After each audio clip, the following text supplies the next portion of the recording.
पहली बार जब आपने वहां एक मैदान में आप लोग उतरे तो बहुत शानदार प्रदर्शन किया, लेकिन 5 आपके विधायक जीते, बाद में 4 चले गए, वो एक अलग की कहानी है। अभी मौजूदा हालात आपको कितने साजगार दिखाई दे रहे AIMIM को लेकर के, ओवैसी साहब को लेकर के, खासतौर से पूरा जो सीमांचल इलाके में कैसे हालात दिखाई दे रहे हैं आपको?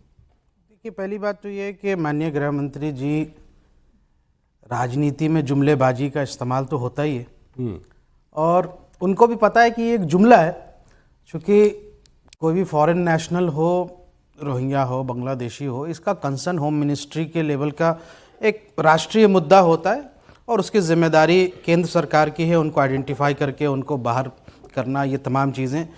इसमें बिहार इलेक्शन से रिलेटेड कोई मुद्दा नहीं है। बिहार के चुनाव से आप इसको अगर जोड़ेंगे तो ये बड़ा शर्मनाक है, क्योंकि अभी थोड़ी दिन पहले ही आपने SIR किया।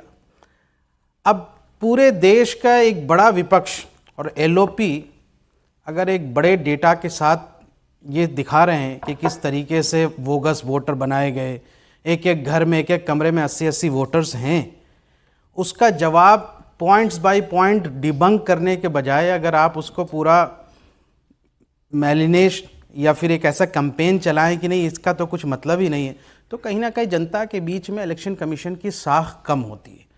दूसरा, अब सवाल ये उठता है कि सीमांचल के अंदर क्या हुआ।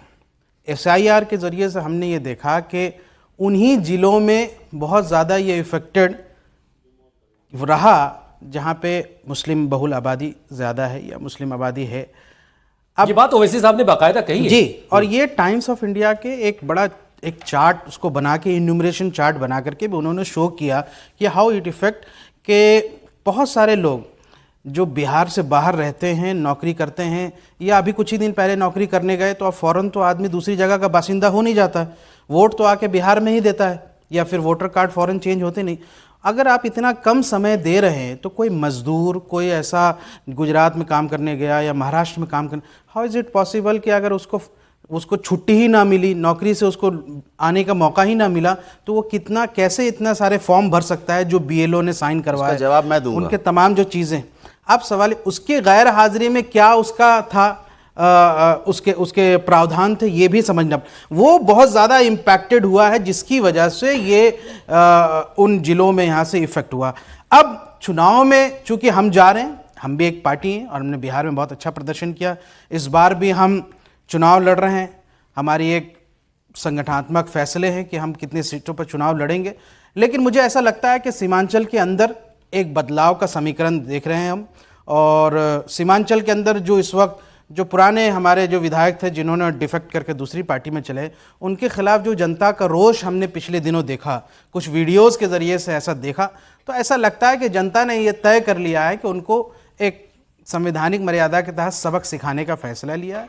साथ ही साथ भारतीय जनता पार्टी जिस तरीके से इस चुनाव को पोलराइज करने की और मुद्दों से, असली जनहित के मुद्दे और जो चुनाव के असली मुद्दे हैं कि आप 20 सालों से भारतीय जनता पार्टी बिहार की राजनीति में है, सत्ता के अंदर है, पिछले 11 सालों से आप केंद्र की सत्ता में हैं, आपका ना बॉर्डर सुरक्षित हो पाता है, ना बिहार की आप कोई हित की, कोई यहाँ से उसकी तरक्की या डेवलपमेंट या इंडस्ट्रियलाइजेशन की आप बात नहीं कर पाते।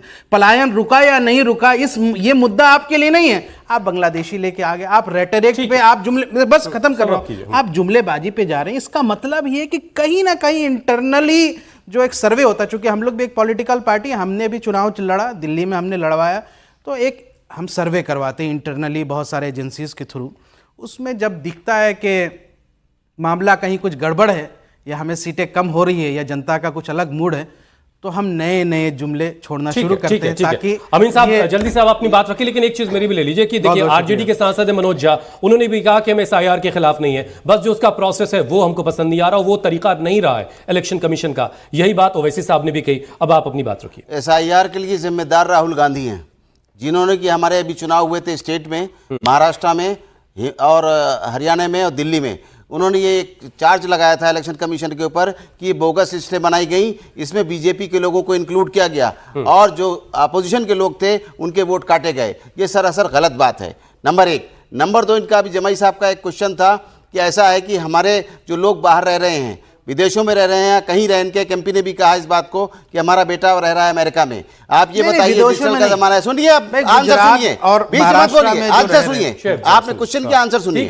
हाँ, तो उन्होंने ये कहा आज डिजिटल का जमाना है और आपको सब पता है कि हमारा जो इलेक्शन कमीशन है उसमें ऑनलाइन सब अप्लाई कर सकता है और हमारा बीएलओ जाएगा उनके घरों में वेरीफाई करने के लिए कि ये आपका बेटा वहाँ रहता नहीं रहता, उसके क्या जो भी पेपर्स हैं उनको मांगेगा और अड़ोस पड़ोस में भी पूछेगा। इस तरह वोटर नहीं काट दिया जाता और ना ही बोकस ऐड किया जाता है। बीएलओ ने कैसे काम किया वो सबने पूरे देश ने देखा है जी। आपने 2 कागज के बजाय 1 कागज दिया ही नहीं उनको। एक बात बता रहा हूं मैं, दिया ही नहीं। आपने संविधान के अंदर आपके शपथ ली बीएलओ है। खुद काम नहीं कर रहे थे। नहीं कह सकते कि मुसलमान का वोट काटा गया या किसका वोट काटा गया। बस एक मिनट में बात पूरी मैं 20 सेकंड लूंगी। इन्होंने कहा बांग्लादेशी रोहिंग्या, आप समझ क्यों नहीं रहे महाराज? काहे नहीं निकालते हैं आप?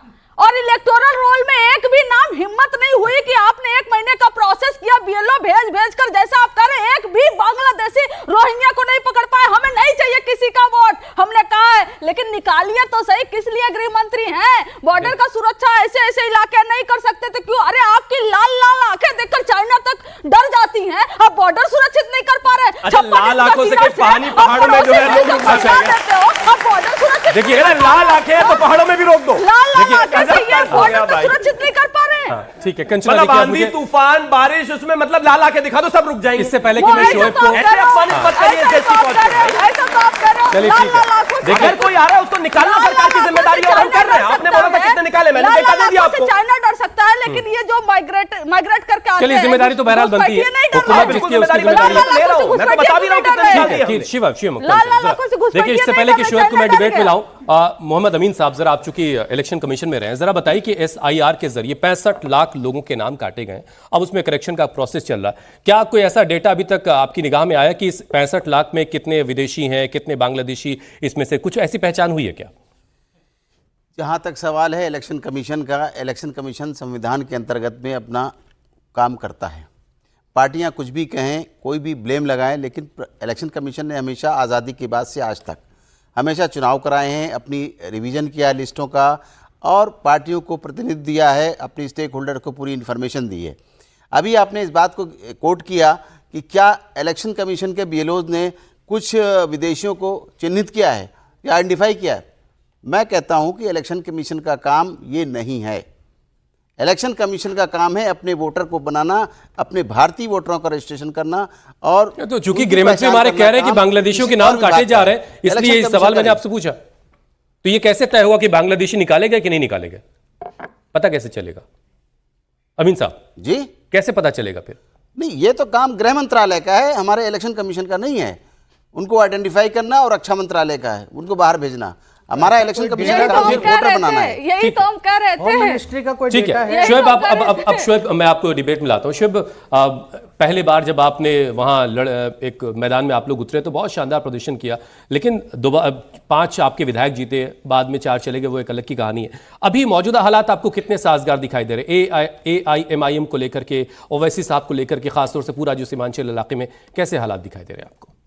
देखिए, पहली बात तो ये है कि माननीय गृह मंत्री जी, राजनीति में जुमलेबाजी का इस्तेमाल तो होता ही है और उनको भी पता है कि ये एक जुमला है, क्योंकि कोई भी फॉरेन नेशनल हो, रोहिंग्या हो, बांग्लादेशी हो, इसका कंसर्न होम मिनिस्ट्री के लेवल का एक राष्ट्रीय मुद्दा होता है और उसकी जिम्मेदारी केंद्र सरकार की है उनको आइडेंटिफाई करके उनको बाहर करना, ये तमाम चीज़ें।